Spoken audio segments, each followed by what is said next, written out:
शेतकऱ्यांचा जो प्रश्न आहे धानाचा, त्यामध्ये बोनस तर नक्की मिळणार आहे.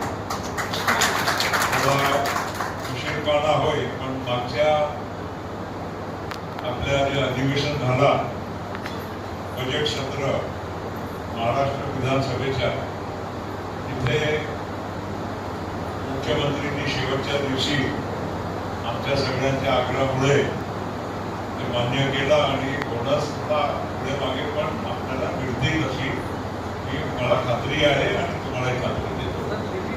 आता लिमिटचा प्रश्न हे काय लवकर सुटणारा नाही आहे आणि बहुतेक सुटणारच नाही, कारण अख्खा भारतामध्ये 3 वर्ष चालेल तेवढा धानाच्या काय म्हणतात चावलच्या साठा आहे. आणि त्यामुळे सरकार थोडं अनेक राज्याचे मुख्यमंत्री तेलंगणाचे, बिहारचे, मध्य प्रदेशचे, छत्तीसगडचे ते दिल्लीलाही आले होते. पंतप्रधानांना बाकी सगळ्यांना भेटले, मी गेलो होतो आणि म्हणून मला माहित आहे की हा प्रश्न जड आहे.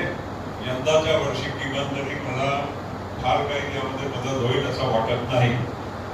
पण जे आता उन्हाळी आहे, उन्हाळी अख्खा भारतामध्ये फक्त महाराष्ट्रामध्येच खरेदी होते हे पण लक्षात ठेवा.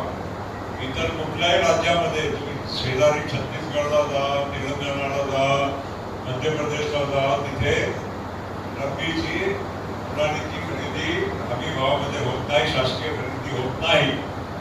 आणि हे मागची अडचण पाहून यंदा रब्बीसाठी जरा लिमिट चांगली अशी काय 69 लाख क्विंटल की असं काहीतरी आपण करून घेतलेली आहे.